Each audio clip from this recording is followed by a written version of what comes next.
નમસ્કાર, spark today ન્યૂઝમાં આપનું હાર્દિક સ્વાગત છે. અઠવાડિયાના અંતે એટલે કે રવિવારે અમે એક અવેરનેસ શો કરીએ છીએ, cyber awareness show. Cyber crime દિવસેના દિવસે વધી રહ્યા છે. લોકો લાખો કરોડો રૂપિયાની છેતરપિંડીનો ભોગ બની રહ્યા છે. એ ઠગ્યાઓ કયા કયા નુસ્ખા અપનાવી રહ્યા છે, કઈ કઈ સ્કીમો લાવી રહ્યા છે, એ અંતર્ગત આપને અવેર કરીએ છીએ.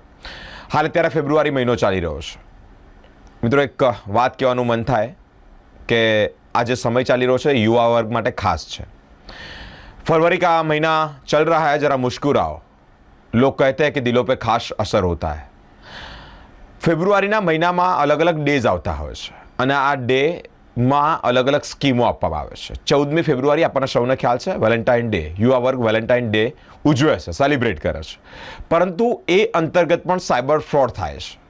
તો આપણે થતું હશે કે એ દિવસે કયા પ્રકારના સાયબર ફ્રોડ થતા હોય, એ માહિતી અમારી પાસે જે પ્રમાણેના કિસ્સા આવ્યા છે, કિસ્સાઓ પ્રકાશિત કરવા માટે અમારી સાથે સ્પાર્ક ટુડે ન્યૂઝના સ્ટુડિયો પર મયુર ભુસાવરકર સર ઉપસ્થિત છે, જેઓ પોતે સાયબર એક્સપર્ટ છે. ઘણા બધા કિસ્સાઓ તેઓ સોલ્વ કર્યા છે, લોકોને લાખો રૂપિયા પાછા પણ અપાવ્યા છે, લોકોની લાજ જતા પણ બચાવી છે. સર, સ્પાર્ક ટુડે ન્યૂઝમાં હાર્દિક સ્વાગત છે. Thank you. ફેબ્રુઆરીનો મહિનો ચાલી રહ્યો છે, અલગ અલગ ડેઝની સેલિબ્રેશન યુવા વર્ગ કરતો હોય, તેમાં વેલેન્ટાઇન ડે ખાસ કરીને તેના પર પણ સાયબર ઠગિયાઓ જે છે તે ફ્રોડ કરતા હોય છે. સર, પહેલાં તો જાણવા ઈચ્છું છું કયા પ્રકારનું ફ્રોડ થતું હોય છે. સૌથી પહેલાં તો સાયબર અવેરનેસ શોમાં આપ સર્વેનું સ્વાગત છે. બેરેનું તારી રચિત જ રચના જે છે તેનાથી શરૂઆત કરીશ. એ તસવીર બેરેન, એ તસવીર ધીરે ધીરે જીવ લેશે. જી. એ તસવીર ધીરે ધીરે જીવ લેશે. એ તસવીર જે કારણ વગર મોબાઈલમાં સચવાયેલ છે. વાહ વાહ સર, વાહ. એ તસવીર ધીરે ધીરે જીવ લેશે જે કારણ વગર મોબાઈલમાં સચવાયેલી છે. દર્શક મિત્રો, વેલેન્ટાઇન ડે જ્યારે નજીક હોય ત્યારે દર વર્ષે સાયબર માફિયાઓ યુવાનોને લૂંટવા, નહીં માત્ર યુવાનોને લૂંટવા પણ યુવાનોના જે અરમાનો છે તેની વાટ લગાડવા સક્રિય થતા હોય છે. અને આ વર્ષે મેં એક પ્રણ લીધું છે કે એક પણ યુવાનોને સાયબર અપરાધીની જે માયાજાળ છે તેમાં ફસાવા નહીં દઉં. અને એ લોકોને હું અવેર કરીશ અને પછી નિર્ણય એમનો છે કે એમાં એમને ફસાવવું જોઈએ કે નહીં. ઓકે. અને સાથે હું સ્પાર્ક ટુડે ન્યૂઝના માધ્યમથી તમામ યુવાનોને એક આહ્વાન કરવા માંગુ છું કે જ્યારે પણ વેલેન્ટાઇન ડે નજીક હોય, આટલા વર્ષોથી હું જોતો આવ્યો છું કે સાયબર માફિયાઓ અલગ અલગ તકનીકોથી, અલગ અલગ મોડસ ઓપરન્ડીથી યુવાનોને લૂંટે છે. અને એમાં એક સૌથી મોટી મોડસ ઓપરન્ડી છે ડેટિંગ અને ઈ ડેટિંગ. ખાસ કરીને આજે ઘણા યુવાનો ઇન્ટ્રોવર્ડ હોય છે કે જે રિલેશનશિપમાં નથી હોતા. એ લોકોને સાયબર અપરાધીઓ નિત નવા હટકંડા અપનાવીને ડેટિંગ માટે એક્ટિવ કરે છે. એવો જ એક કિસ્સો અત્યારે મારી સામે આવ્યો અને સદભાગ્યે એ યુવાનને બચાવી શક્યો. યુવાન પોતે એટલો બધો ડિપ્રેશનમાં અત્યારે છે, પરંતુ તેમ છતાં પણ હું એ આશ્વસ્ત કરું છું કે એ યુવાન પોતે એ કોઈ પણ અગમ્ય પગલું નહીં ભરે અને બચી જશે. કારણ કે આજે એક મુદ્દો કે થોડા દિવસ પહેલાં, 2-3 દિવસ પહેલાં એને ટેલિગ્રામ પર એક ડેટિંગ સર્વિસીસની જે લિંક છે તે મળી, એક એકાઉન્ટ મળ્યું જેમાં અલગ અલગ સર્વિસીસ માટે યુવતીઓ પ્રદાન કરવામાં આવી તેવા એ બાબતનું પ્રલોભન આપવામાં આવ્યું. યુવાને જ્યારે પોતે પોતાનો પગ લપસ્યો ત્યાં એનો, ત્યારે એ યુવાન પોતે પહેલાં 25,000 રૂપિયા એને આપી દીધા અને 25,000 રૂપિયા આપ્યા પછી એ 25,000 રૂપિયા કે મારે આ સર્વિસ યુટિલાઇઝ કરવી છે અને ત્યારબાદ યુવાને કહેવામાં આવ્યું કે હવે તું જો સર્વિસ લેવા માંગે છે, એ સર્વિસ બરાબર થોડીક હજુ મોંઘી છે, બીજા 5,000 માંગ્યા, 5,000 યુવાને આપ્યા. હજુ આનાથી આગળ સાયબર અપરાધીઓ નહીં અટક્યા અને ત્યારબાદ સાયબર અપરાધીએ પાછું એવું કીધું કે હવે આ સર્વિસ માટે હજુ થોડોક વધારે ચાર્જ આપવો પડશે, કારણ કે વેલેન્ટાઇન ડે નજીક છે એટલે તારે વધારે ચાર્જ ચૂકવવો પડશે. બીજા 10,000 યુવાન પાસે માગ્યા. આ લોકો ટેલિગ્રામ પર ચેનલ બનાવે છે, ચેનલ બનાવીને અલગ અલગ સર્વિસ માટે એડવર્ટાઇઝમેન્ટ કરે છે. એડવર્ટાઇઝમેન્ટ કર્યા પછી એવું કહેવામાં આવે છે કે હવે આ વેલેન્ટાઇન ડે નજીક છે એટલે હોટેલ્સના રેટ વધારે છે, જ્યાં તારે યુવતીને મળવાનું છે ત્યાં વધારે ચાર્જ ચૂકવવો પડશે. અને ત્યારબાદ યુવાનને એવી રીતે ફસાવવામાં આવે છે કે હવે તારી બધી ચેટ મારી પાસે છે, હવે હું તને સમાજમાં એક્સપોઝ કરી દઉં છું, જો તારી આઈડેન્ટિટી રિવીલ નથી થવા દેવી, તારા વિચારોને રિવીલ નથી થવા દેવા, તો તું વધારે પૈસા ચૂકવ. અને યુવાનને મજબૂર કરે છે. યુવાન પોતે 20-22 વર્ષના હોય છે. એ યુવાનો લોકો પાસેથી, મિત્રો પાસેથી, બધા પાસેથી પૈસા લે છે. અમુક વાર આ ઓનલાઈન જે લોન એપ્લિકેશન છે એના પરથી પણ પૈસા એ લોકો લે છે અને આવા સાયબર અપરાધીઓના ખિસ્સા ભરે છે કે જેની અંદર માત્ર ઉત્સુકતા બતાવીને લોકો પાસેથી રૂપિયા પડાવવાનો કારસો સાયબર અપરાધીઓ રચી રહ્યા છે. તો હું સ્પાર્ક ટુડે ન્યૂઝના માધ્યમથી તમને એ બાબતે સચેત કરવા માંગુ છું કે આવા સાયબર માફિયાઓથી દૂર રહો અને આવા લોકોને એમના જે મોડસ ઓપરન્ડી છે તેમાં સફળ થવા ન દો. આવી ચેનલોનો રિપોર્ટ કરો, આવી ચેનલોને પોલીસ સુધી લઈ જાઓ અને આવી ચેનલોના જે સાયબર માફિયા ઓપરેટ થઈ રહ્યા છે, જે પોતે યુવાનોને ફસાવી રહ્યા છે, તેમને એક્સપોઝ કરવાનો ટાઈમ છે મિત્રો. બીજો મુદ્દો કે સાયબર અપરાધીઓની જે મોડસ ઓપરન્ડી છે તેની અંદર તમે તમારી જે પ્રિયતમા છે કે જે પણ તમારું વેલેન્ટાઇન છે તેને તમે ગિફ્ટ કરો. મોંઘી વસ્તુ સસ્તા ભાવે બતાવી રહ્યા છે અને ત્યારબાદ એવી અશક્ય ઓફરો તમને આપી રહ્યા છે. આ લોકો એડ સ્વરૂપે આ લોકો આવી રહ્યા છે અને ત્યારબાદ પોતે માર્કેટિંગ કરીને સાંજે એ લોકો પોતાનું પેજ હટાવી દે છે. બીજા દિવસે બીજા નવા નામથી આ લોકો પેજ બનાવે છે અને પ્રિયતમા કે જે છે વેલેન્ટાઇન છે તેને તમે એક એવી ગિફ્ટ આપો કે જે બહુ જ મોંઘી છે પણ અમે તમને સસ્તા ભાવે ઓફર કરી રહ્યા છે કારણ કે આ વેલેન્ટાઇન ડે સ્પેશિયલ છે. આવા અલગ અલગ પ્રકારના પ્રલોભનો આપીને સાયબર માફિયાઓ જે ડ્રેસ છે, ત્યારબાદ કોઈક વીટી છે, પેન્ડલ છે, ચેઇન છે, ગોલ્ડ ઓર્નામેન્ટ્સ છે, તેના અલગ અલગ જે અશક્ય ઓફરો હોય તેવી ઇન્સ્ટાગ્રામથી માંડીને બીજા અલગ અલગ પ્લેટફોર્મ પર રન કરીને યુવાનોને ફસાવવાનો પ્રયત્ન કરી રહ્યા છે. વેલેન્ટાઇન ડે હજુ લગભગ બેરેન મને ખ્યાલ છે ત્યાં સુધી અઠવાડિયું, આજે 9 તારીખ થઈ એટલે લગભગ અઠવાડિયાનો સમય એવું કહી શકાય કે અઠવાડિયાનો સમય છે. પણ આવો આપણે જાગૃત થઈએ અને આ લોકો જે વિવિધ મોડસ ઓપરન્ડીથી લોકોને ફસાવવાનો પ્રયત્ન કરી રહ્યા છે તેને આપણે જાકારો આપીએ. ઇવન તો જે છોકરા સાથે ઘટના ઘટિત થઈ એ છોકરાએ પોતાના મિત્ર પાસેથી પૈસા લીધા અને હવે મિત્ર પૈસા માગી રહ્યો છે પાછો, પણ છોકરો બોલી શકતો નથી. આવા સમયની અંદર જે કેસ હતો બિરેન એમાં છોકરો પોતે ડિપ્રેશનમાં જતો રહે. એટલે અહીંયા સમાજે ઊભું થવું પડશે કારણ કે આપણી આજુબાજુ જો કોઈ આપણા ઘરમાં સ્નેહીજન જો આ પ્રકારની પરિસ્થિતિ અનુભવી રહ્યું છે, સુનમૂન બની રહ્યું છે, એ પોતે ટેન્શનમાં છે, એને જે એક ચોક્કસ સમયે વધારે પરસેવો થઈ રહ્યો છે, વધારે પાણી પી રહ્યો છે, ડરી રહ્યો છે, કશું ખોલીને બોલી નથી રહ્યો, તમે એનો મોબાઈલ ચેક કરો, એને પૂછો, એની જોડે સાંત્વના થાય તે રીતે વાતચીત કરો અને વાતચીત કરીને એને એ પૂછો કે અમે તારી સાથે છીએ, તું બોલ શું થયું છે. તમે એક વસ્તુ અગત્યની છે કે આજના યુવાનો કશું જ વિચારતા નથી. અમુક વાર આવા સાયબર અપરાધીના ચંગુલમાં ફસાઈને પોતાનું જીવન પણ ખોઈ બેસે છે. ઇવન ધો આવા ટેન્શનમાં રસ્તા પર કોઈ અકસ્માત થાય તો પણ આ જવાબદાર કારણ છે કે જે સાયબર અપરાધીએ એને ધમકી આપી. એ બાબત અહીંયા અગત્યની છે. તો દર્શક મિત્રો, આપણી આજુબાજુ જે પણ લોકો છે વેલેન્ટાઇન ડે મનાવી રહ્યા છે, એના માટે ઓનલાઈન ગિફ્ટ શોધી રહ્યા છે, જે યુવાનો ઓનલાઈન આવી રીતે ડેટિંગ એપ પર સર્વિસ શોધી રહ્યા છે, એ લોકોને જાગૃત થવાની જરૂર છે કે સાયબર અપરાધીઓ આવા અલગ અલગ પ્લેટફોર્મ થકી, અલગ અલગ માધ્યમ થકી, ચેનલો થકી, ટેલિગ્રામ ચેનલ થકી આવા યુવાનોને ફસાવવા માટે સામે આવ્યા છે અને એ લોકો પોતાનો કારસો રચી રહ્યા છે. આપણે જાગૃત થઈએ અને બીજાને પણ જાગૃત કરીએ. આ એક સૌથી વધારે અગત્યનું છે. બેન, હજુ આમાં એક હું એડ કરવા માંગીશ. જી, સાયબર અપરાધીઓની મોડસ ઓપરન્ડી અત્યાર સુધી એવી પણ રહી છે કે હવે આ યુવાનને ક્યાં સુધી ફસાયો કે હવે તારી ચેટ હું વાયરલ કરી દઈશ અને હવે તું પૈસા આપ. યુવાન અત્યાર સુધી લાખથી વધારે રૂપિયા આપી ચૂક્યો છે. અને ત્યારબાદ બીજો મુદ્દો એ છે કે સાયબર અપરાધીઓનું હવે આગળનું નિશાન શું હોય છે એ પણ હું તમને જણાવું અત્યાર સુધીના અનુભવથી. ત્યારબાદ સાયબર અપરાધી એ જ યુવાનને બિરેન શું મોકલશે?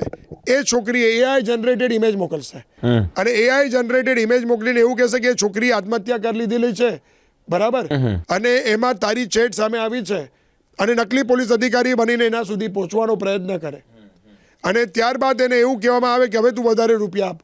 અને બીજું કે ગબ્બર સિંહ પિક્ચરમાં ડાયલોગ બોલે છે ને, જો ડર ગયા ઉમર ગયા, એકવાર યુવાને પૈસા આપ્યા એટલે સાયબર અપરાધીને ખબર છે કે આ ડરી ચૂક્યો છે અને ડરીને આ વધારે રૂપિયા પડાવશે, તો જ્યાં સુધી એ ખાલી ખમ નથી થઈ જતો ત્યાં સુધી યુવાનો પાસેથી પૈસા પડાવવાનો કારસો સાયબર અપરાધીઓ રસ્તા હોય છે. તો આનાથી આપણે સ્પાર્ક ટુડે ન્યૂઝના માધ્યમથી આજે લોકોને જાગૃત કરવાનો પ્રયત્ન કરીએ છીએ કે આવા કોઈ પણ વ્યક્તિ કે જે તમારા સુધી આવી રીતે પહોંચે છે, ઇવન તો આપણને ખ્યાલ આવે છે, એનો રિપોર્ટ કરવો અત્યંત જરૂરી છે. અને પૈસાનો કોઈ પણ નાણાકીય વ્યવહાર કરવો નહીં. સાયબર ક્રાઇમમાં એની ફરિયાદ આપો. એવા ચેનલ્સના સ્ક્રીનશોટ જે છે તેમની પોલીસને જાણકારી આપો, જેનાથી શું થશે કે આપણે આવા જે સાયબર અપરાધીઓ છે તેના આખા નેક્સેસને શું કરી શકીશું, ઉજાગર કરી શકીશું. જી Biren, thank you so much sir, thank you. મિત્રો, હાલ અત્યારે ફેબ્રુઆરીનો મહિનો, અલગ અલગ ડેના સેલિબ્રેશન થતા હોય. સરે જે પ્રમાણે વાત કરી તે જ પ્રમાણે લાલચ એક બુરી બલા છે. આપણને સૌને ખ્યાલ છે. એક સ્લગ, એક કહેવત એ બહુ સાચી ઠરી રહી છે. અત્યારે યુવાનો ઓનલાઈન જમાનામાં સકંજામાં આવી જતા હોય છે. તમારી સામે વાત કરનાર વ્યક્તિ એ તમે જે ઈચ્છો છો કે કોઈ સ્ત્રી હોય કે કોઈક છોકરી હોય એ ના હોય, તો તમે તમારા પોતાની એક ઇમેજ એ તમે ખરડાવી રહ્યા છો. કારણ કે સર પાસે એવું પ્રૂફ પણ છે. એવા કિસ્સાઓ સર પાસે આવતા હોય છે કે આજના યુવાનો ઓનલાઈન ડેટિંગમાં તેનો શિકાર બનતા હોય અને પછી ક્યાંક ને ક્યાંક પૈસાની માંગણી થાય તો તમારે આપવા જ પડતા હોય. કારણ કે સામે તમને એમ થતું હોય કે સામેવાળા વ્યક્તિ પાસે તમામ રેકોર્ડ છે, સામેવાળા વ્યક્તિ પાસે તમામ રીતે તમારી અપડેટ છે. મિત્રો, આ બધી બાબતે ચેતજો. અત્યારે જ જસ્ટ બિફોર થોડા સમય પહેલાં જ આ બાબતે ચર્ચા થઈ. એક નહીં, સર પાસે આવા ઘણા કિસ્સાઓ છે કે જે યુવાનો, જે છોકરાઓ આ જાળમાં ફસાયેલા છે. પછી તમારી પાસે પૈસા માંગશે એટલે તમે એક ક્યાં બીજી રીતે પૈસા આપવાના જ. એ 50,000 કે લાખ કે 1.5 લાખ કે તમે ક્યાંથી મેનેજ કરીને તમે એ પૈસા આપશો જ, કારણ કે તમારી ઇમેજ પર આવી ગયું. મિત્રો, ફેબ્રુઆરી મહિનામાં આવી બધી અલગ અલગ રીતે સ્કીમ, ડેટિંગની સ્કીમ, ઘણી બધી સ્કીમો આપવામાં આવે છે ઓનલાઈન. પણ એ ઓરિજિનલ છે કે નહીં, એ સાચા અર્થમાં સાચું છે કે નહીં, એ તમને નથી ખબર. એ તમામ ફ્રોડ થતું હોય છે અને તમે આ બધી બાબતમાં આ જાળમાં ફસાતા હો છો. અત્યારે જે સરે વાત કરી, એક વ્યક્તિ એવો જ તેમની પાસે આવ્યો છે, એક યુવાન. એની પાસે પૈસા પડાવ્યા છે. પૈસા પડાવવાની સાથે સાથે વધુ પૈસાની માંગ પણ કરવામાં આવી છે. હવે વ્યક્તિ શું કરશે? કારણ કે ઓનલાઈન ડેટિંગના કે ચક્કરમાં ફસાયેલો છે. સર, આવા યુવાનોને કયા પ્રકારનો સંદેશ આપવા માંગો છો? છેલ્લો ક્વેશ્ચન હું એવું કહીશ કે આવા ઘણા ડેટિંગ પોર્ટલ છે. જો હું થોડીક પાછળ જઈએ 2024માં, તો પહેલા 4 મહિનામાં ડેટિંગ સ્કેમની અંદર મને ખ્યાલ છે ત્યાં સુધી બિરેન લગભગ યુવાનોએ જે ફરિયાદ, એક તો યુવાનો આમાં ફરિયાદ નોંધાવતા નથી, ડરે છે. કારણ કે કાલે ઉઠીને આમે સાયબર અપરાધી એવી રીતે ડરાવે છે કે તને પોલીસ પકડી લઈ જશે, કારણ કે આ છોકરીએ આત્મહત્યા કરી છે.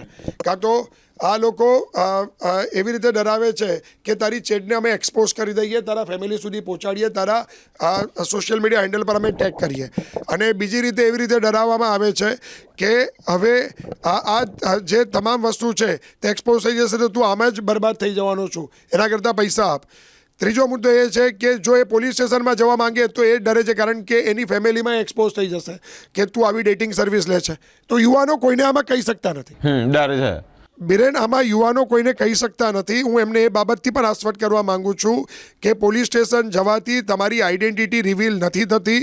તમે જાગૃત થાઓ, જાઓ, ત્યાં તમને મદદ મળશે. બરાબર, તમારું નામ કોઈ ફોટો કે એમાં કોઈ મીડિયામાં પ્રિન્ટ નહીં થાય.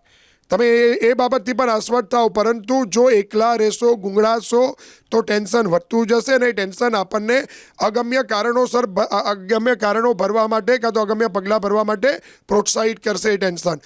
એટલે હું એ બાબતથી તમને આહવાન કરું છું કે તમે ખાસ આ પોલીસની મદદ લો, ત્યાં જાઓ, ત્યાં એમને ચેટ બતાવો અને આવી રીતે આ પૈસા માગી રહ્યો છે તો એ લોકો તમને ત્યાં સોલ્યુશન પણ આપશે. બરાબર, પણ અહીંયા ખાસ અગત્યનો મુદ્દો છે. ને બીજું સાથે, જો પોલીસ સ્ટેશન ના જઈ શકતા હોય તો કોઈક સામાજિક કાર્યકર આપણી આજુબાજુ હોય એની મદદ લો. બરાબર, એની મદદ લો કે એને જ જણાવો કે ભાઈ એ તમને મદદરૂપ થશે. અથવા આપણા ઘરની આજુબાજુ નજીકમાં આપણા જો કોઈ મિત્રો નથી, કોઈ મિત્ર આપણે શેર કરવા નથી માગતા, તો ઘરમાં જે મોટા હોય, ફેમિલી મેમ્બર હોય, જે તમારી સાથે મિત્રતાથી વર્તતા હોય, એમની જોડે શેર કરવું અત્યંત જરૂરી છે. તો આવો આજે આપણે સાથે મળીએ અને આજે વેલેન્ટાઇન ડેના નામથી સાયબર અપરાધીઓ જે કારસો રચે છે ડેટિંગ સાઇટ ઉપર, કાં તો ટેલિગ્રામ ઉપર, અલગ અલગ રીતે યુવાનોને ફોસલાવવાનો પ્રયત્ન કરી રહ્યા છે. વધતા જે મોંઘી વસ્તુ સસ્તા ભાવે ઓફર કરીને, સ્પોન્સર સ્વરૂપે રજૂ કરીને ખિસ્સા ખાલી કરે છે, કાં તો વસ્તુ મોકલતા નથી, કાં તો છેતરે છે. આવા પ્રકારના સાયબર ક્રાઇમને આપણે આઈડેન્ટિફાય કરીએ અને આ સાયબર જે ક્રિમિનલ્સ છે જેમની મોડસ ઓપરેન્ડીને જાકારો આપીએ અને જાકારો આપીને એવો જાકારો આપ્યો કે ફરીવાર સાયબર અપરાધી આ વસ્તુને વિચારી ન શકે. જી Biren, thank you so much. Cyber ઠગિયાઓ દિવસે ને દિવસે પોતાની એક અલગ બુદ્ધિ, એક અલગ સૂઝથી લોકોને શિકાર બનાવતા હોય છે અને આપણે પણ શિકારીની જાળમાં આવી જતા હોય છે. મિત્રો ચેતજો, વેલેન્ટાઇન ડે, આ ફેબ્રુઆરી મહિનો ક્યાંક તમારા એકાઉન્ટ પર ભાર ના આવી જાય. આ જ સમયે અલગ અલગ રીતે યુવા વર્ગને લાલચ આપવામાં આવે છે. આ જ સમયે યુવા વર્ગને અલગ અલગ રીતે જાળમાં ફસાવાનો એક નુસ્ખો અપનાવવામાં આવે છે. પરંતુ ચેતી જજો, યુવા વર્ગ ખાસ. સર પાસે એવા ઘણા બધા કિસ્સાઓ છે, એવા ઘણા બધા છોકરાઓના કિસ્સા છે કે જેમાં એકવાર તો લાલચમાં આવી ગયા, ડેટિંગમાં, ચેટિંગમાં આવી જગ્યાએ ફસાઈ ગયા. પછી જ્યારે તેઓની પાસે સામેવાળા વ્યક્તિ પાસે પ્રૂફ આવી જાય, પછી પૈસાની માંગણી થાય, પછી જ્યારે હલવાતા હોય ત્યાં કોઈને કહી નથી શકતા. પરંતુ સરે જે પ્રમાણે વાત કરી તે જ પ્રમાણે ડર્યા વગર પોલીસ સમક્ષ જવું જોઈએ. તમારે આ ફરિયાદ પણ નોંધાવવી જોઈએ અને તમારા પૈસાની માંગણી પણ કરવી જોઈએ. સરે અલગ અલગ જે યુવકો છે તેઓને બચાવ્યા છે. હજી પણ સ્પાર્ક ટુડે ન્યૂઝ આપને એક અપીલ કરી રહ્યું છે, સમય ઘણો જાજો આ ફેબ્રુઆરી મહિનાના બાકી છે. ચેતી જજો ઓનલાઈન ડેટિંગ કરતા, ઓનલાઈન ચેટ કરતા કે તમે શું વાત કરી રહ્યા છો, કોની સાથે કેવી વાત થાય અને કોની સાથે કેવી વાત ન થાય. જી, આ લોકો જ્યારે ચેટિંગની અંદર તમારી સાથે વાતચીત કરે છે ને ત્યારે આ લોકો તમારી પાસેથી બધી તમારી ફિનાન્શિયલ ડિટેલ, કારણ કે સામે ચેટ કરનાર કોણ છે તમને જ નથી ખ્યાલ. છોકરીનું ડીપી મૂકે છે, છોકરીનો સ્વાંગ રચે છે, છોકરીનું રીલ પણ મોકલે છે, પરંતુ એ રિયલ છોકરી છે કે જેમની જોડે વાતચીત કરી રહ્યા છો એ અદૃશ્ય છે. ઓકે, તો આપણે એ લોકો તમારી પાસેથી તમારી જોડે 2 દિવસ 3 દિવસ વાતચીત કરીને તમારી પૂરેપૂરી ફિનાન્શિયલ ડિટેલ્સ, કે તમારી પાસે તમારી આવક કેટલી છે, તમે કેટલા રૂપિયાનું ઇન્વેસ્ટમેન્ટ કર્યું છે, તમારી પ્રોપર્ટી કેટલી છે, તે બધી માહિતી ભેગી કરી લે છે અને ત્યારબાદ એ લોકો એ વ્યક્તિને ભય બતાવીને પૈસા પડાવે છે. તો આવી કોઈપણ ત્રાહિત વ્યક્તિ જોડે જ્યારે તમે ચેટ કરતા હો ત્યારે એક તો પહેલાં તો ચેટ ન જ કરવી જોઈએ, અને જો ચેટ કરતા હો તો પછી આ બાબતની સાવચેતી રાખવી કે પોતાની ફિનાન્શિયલ ડિટેલ કોઈપણ ત્રાહિત વ્યક્તિ જોડે શેર ક્યારેય નહીં કરવી જોઈએ. ઇવન દો પોતાનું આધાર કાર્ડ, કારણ કે હોટેલ બુકિંગ માટે આ લોકો તમારી પાસેથી આધાર કાર્ડ માંગે છે અને એ જ આધાર કાર્ડનો ઉપયોગ કરીને ત્યારબાદ તમારા બાયોમેટ્રિક્સને એક્સેસ કરવાનો પ્રયત્ન કરતા હોય છે અને બાયોમેટ્રિક્સ એક્સેસ થઈ જાય ત્યારબાદ આ જ લોકો તમારા પૈસા પડાવવાનો કારસો કરતા હોય છે. તો તમારા નામથી લોન લેતા હોય છે, તમારું પેન કાર્ડ માગતા હોય છે, તમારું ડ્રાઇવિંગ લાઇસન્સ માગતા હોય છે, એટલે તમારી બધી ડિટેલ્સ આ લોકો મેળવી લેતા હોય છે અને એકવાર યુવાન સકંજામાં ફસાય ત્યારબાદ એમાંથી બહાર નથી આવતો. એટલે જ મેં કીધું કે કોઈપણ ત્રાહિત વ્યક્તિ જોડે કોઈપણ પોતાની પર્સનલ ડિટેલ્સ ક્યારે પણ શેર કરવી જોઈએ નહીં. અને ત્યારબાદ કોઈ ધાકધમકી આપે છે તો નજીકના પોલીસ સ્ટેશનનો સંપર્ક સાધવો અત્યંત જરૂરી થઈ જાય છે. જી Biren, thank you so much sir. Sir એને બહોળો અનુભવ છે કે એમની પાસે ઘણા બધા કિસ્સાઓ આવ્યા છે અને એમણે ઘણા બધા કિસ્સાઓ સોલ્વ પણ કરાવ્યા છે, યુવાનોને પોતાના પૈસા પાછા પણ અપાવ્યા છે. પરંતુ હજી એક અપીલ કરી રહ્યા છે કે ચેતી જજો, સમય જાજો બાકી છે ફેબ્રુઆરી મહિનાને. અલગ અલગ રીતે તમને જે સ્કીમ આપવામાં આવે, લાલચ આપવામાં આવે, તેમાં ફસાતા નહીં. મિત્રો, અલગ અલગ આવા એપિસોડો, આવા મહાનુભાવ સાથેની વાતચીત જોવા માટે અમારી સાથે સ્પાર્ક ટુડે ન્યૂઝ પર જોડાયેલા રહો. કેમેરામેન ગૌતમ સાથે હું બિરેન, સ્પાર્ક ટુડે ન્યૂઝ.